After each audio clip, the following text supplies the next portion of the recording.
Hey everyone, it's the March 15th daily market review. We're going to be covering three pairs, so we're going to go a little quicker here so we can get in all of them in about 10 minutes. And we're going to cover the Swissy as well as the Euro and the Pound as normal. So we've gone over levels quite a few times on the Euro. Again, we've had the first push down, second push down, third push down. So after that third push down, what's giving you an indication that that move has a high probability of being over? Unfortunately, I was stuck at a stuck at a family dinner about the time this was coming together. So I did not have a chance of this. I know a couple people caught it in the forum and by email. And congrats to catching that move. That very well could be the midweek reversal. So if you're in that one, as I know a few of you are, hold on to it. That's a trade that you may have very well caught that midweek reversal that you'll often see and would be worth seeing a potential. At this point, the probability lies with two more levels to the upside. Again, could this be a reset or a false push or a false level one like we had up near the like we had on the last turn? It's possible. If they want to drive the price down again, then they're going to have to do what they did last time, which is clear out their position, induce the other side, sell into that buying pressure, start it all over again.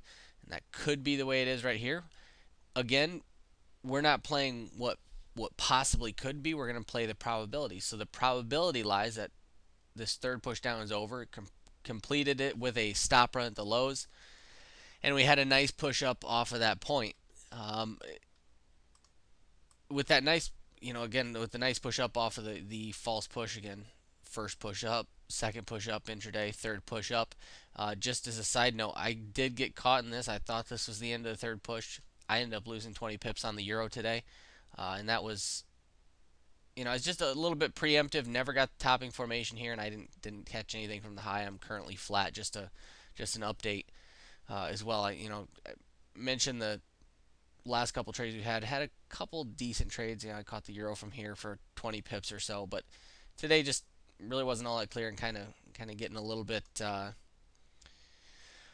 over anxious with that one instead of waiting as I probably should have. But it is the way it is, and gave up 20 pips on that. It only moved 80 pips, which is why I was a little hesitant, but I took it anyway and took a 20 pip hit. It'll happen. I was being rushing that one a bit anyway, so kind of a good reminder that I harp on probably every day in the room, which is every day that we're in the room, you're probably gonna hear me say something about discipline and patience, and nobody's too experienced to learn the lesson over again, and it was a good teacher for myself today again. But anyways, the going with the high probability again. High probability is after you've already seen direction. It looks like this is the first push up. Being that we know the market tends to be driven in three cycles.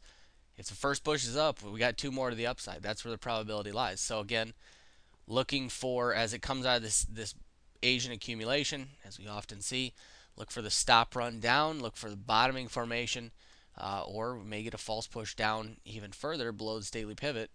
Start to get a bottoming formation through there, bigger stop run. The key there is looking for that move trapping traders short that is immediately rejected, therefore buying into that selling pressure. That's where the probability lies.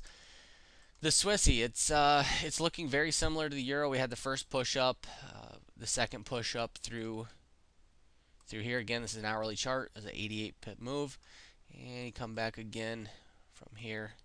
Third push up, 80 by the end of that stop run, 87 pips. So first push up, second push up, had a third push up over the course of about 2.5 days there.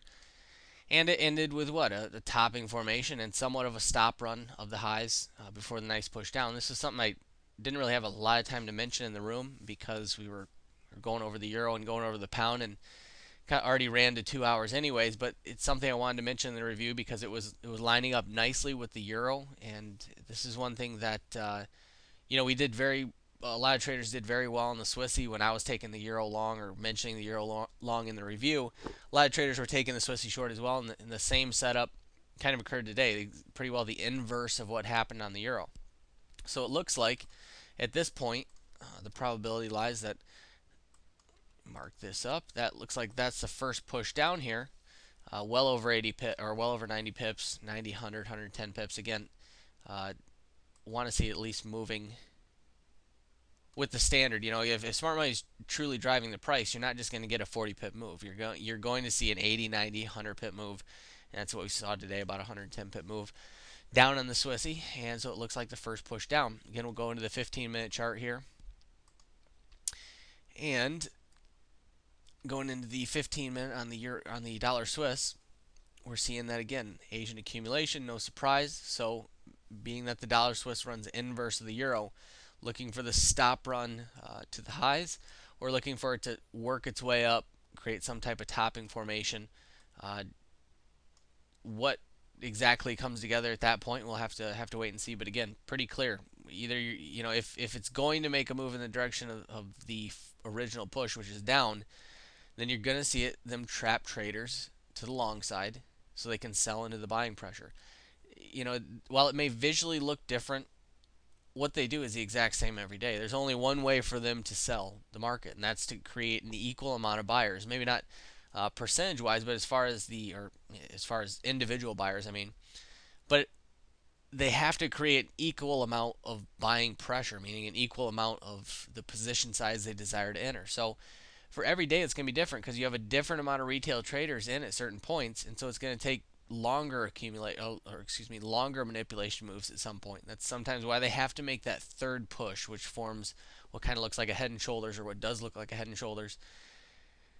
So the bottom line here is look for the false push up. That's going to give the indication that they're starting the second wave down. Now the pound's the pair that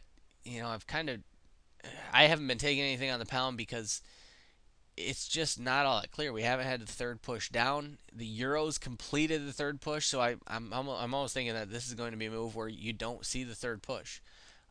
Again, like everything else, it's probabilities. The probability is they're going to drive the price in 3 cycles. That tends to be the way they do it. Will you see 2 cycle moves sometimes? Yes, you will. And this was a little bit off because it was coming off of a false push, so it was a bit different. And you technically had 3 waves down, but the first wave wasn't clear until it broke the level 3 floor. So you technically had a first push down. It just wasn't all that clear. If this was the first push down, this would be the second. That would be the third. But again, it was not perfectly clear. But because the euro and the Swissy have completed, the euro has completed its third push down, the Swissy has completed its third push up. The euro made a bottoming stop run formation. The Swissy made a topping stop run formation. Because both those pairs are complete and look like they've started the reversal, I'm going to say that the probability lies the reversal has started in the euro or in the pound as well, and it looks like it's had a first push up. So again, it looks to me like if you're looking at the pound, which I would be looking at the euro or the Swissy if I were trading the London session, because they are more clear. I'd be looking, either way. If you are going to look at the pound, be looking for the same thing. The stop runs down. The stop run down. This is a pretty clear level. What do we have here? Well, we have the daily pivot. We have a clear low. So what's going to happen at that point? What do retail traders do? Well, you got pivot traders, pivot point traders. Traders looking at these pivot points. Traders looking at the 200 EMA, trading it at face value. How many traders do you know look at the 200 EMA? A very well used EMA. And when used at face value, it's a great tool for smart money. Again, if all this comes together at one point, you're going to have the 200 EMA there, so you're going to have 200 EMA traders, you have pivot traders, and you're going to have support and resistance traders, all more than likely stacking their orders below that point. So you're going to have traders that are looking to trade the break of those levels and sell it short, and you're going to have anybody looking for those levels to hold, and they buy as it comes into that, looking for that level to hold. They're going to have their stop loss just below it. So either way, if they come down and create a stop run on that level, you're going to induce a heck of a lot of retail selling. They're going to buy into that selling pressure and drive the price up.